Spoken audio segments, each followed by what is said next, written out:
Hey, we've been talking about Darwin and natural selection, and you remember that at the time that Darwin was working, he knew nothing about genetics, but he did talk about variation.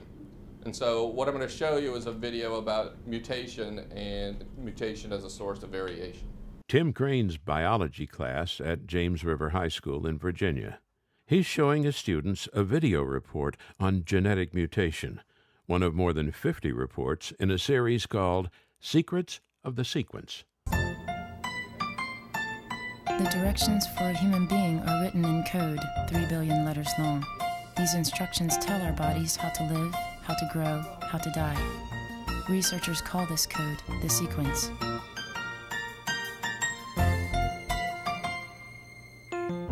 On PBS, there was a series called Secrets of the Sequence that VCU, Virginia Commonwealth University, was one of 6 leading research institutions were involved in.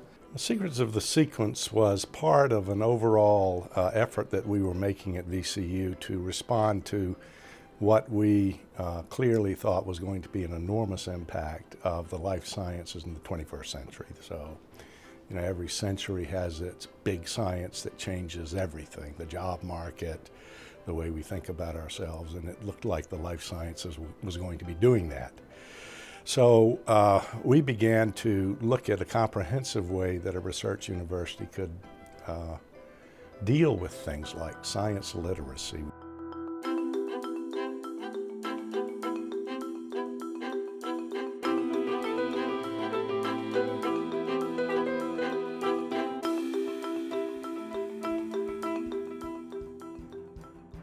We were fortunate enough to get on board with us someone who knew all about what bores people. John Ward was familiar with television production.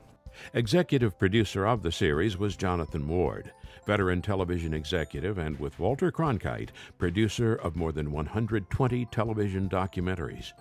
So we had to come up with some way to do the exposition and the vocabulary and not bore people with video wallpaper.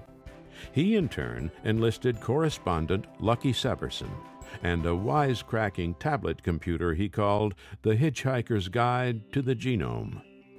I think there was a high principle that we always attached science concepts to human interest stories. So it wasn't just a talking head. There would be a pre-existing human interest story that would hook, that would get your attention. Jim and Maureen thought their children would be deaf because they were both born deaf. I looked at that paper and it struck me. I couldn't believe my eyes.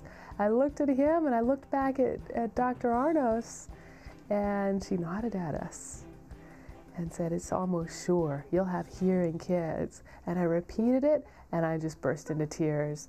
I realized I had been lying to myself.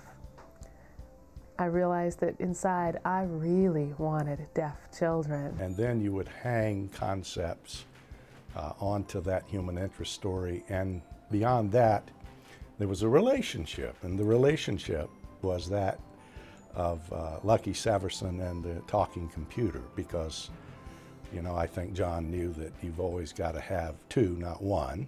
Our electronic encyclopedia is supposed to fill in only background information, but it seems to be developing a mind of its own. And when that series was over, there were several of us here at the university thought we didn't want those to just sit idly somewhere. Could we do something with that? And so we approached National Academy of Sciences and Pfizer to see if they would support us taking the best of those 150, those that were most relevant to the pre-college classroom. VCU polled teachers to find which segments would be most useful in a classroom setting. In the end, 50 stories were excerpted from the half-hour PBS programs. The segments were posted on the internet as video on demand, along with a teacher's guide. We had the funding to recruit teachers, again from across the nation, to write the lessons, and we incorporated into those lessons an example of one. Here's one that you can download from the web. We want to incorporate things that were issues that teachers had to face. I think it's been also a good thing that there, in the lesson plans, there are suggested activities, and those suggested activities use easily available materials like M&Ms and macaroni and those kinds of things, so that can be used for hands-on, for the children to have hands-on experience with what is being discussed in the videos. Tim Crane also picked an activity from the teacher's guide for his advanced placement biology class. They are having competition among beetles, which are actually M&Ms in there. So they're crushing M&Ms together and saying which one is the weaker M&M and which one survives and reproduces. And then you squeeze them, and the first one that breaks is the loser. Okay? And so the other one is the one that's going to survive the competition and reproduce and move on. Students were told they could be the predators and eat the M&Ms that didn't survive. In recent years, we've gone to many conferences, like National Association of Biology Teachers, National Science Teachers Association. A lot of that work of promoting the programs fell to Jean McNeil of VCU. We have on the website about 2.7 million valid hits. We're at about 450,000 downloads of the videos from about 174 different countries and territories. So the combination of a human interest story onto which you attach science concepts, the duration of no more than 8 minutes, and a prepackaged SOL-based lesson plan, those three things were an extremely powerful recipe for success. But there's a fourth, and that is they're free. That saves a lot of time. You know, not just they get it for free, but people move fast, teachers move fast, and it makes it a lot quicker to just take it. They could let the students use them, take them home if they wanted to. They're very portable.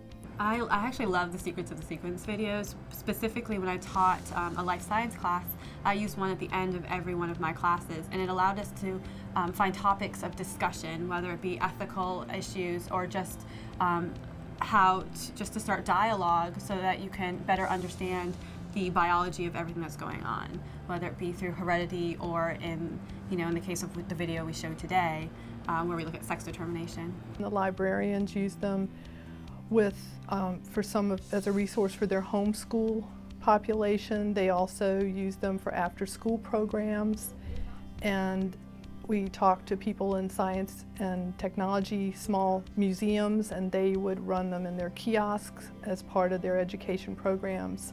Hollywood horror films are full of mutant beings doing their mutant thing.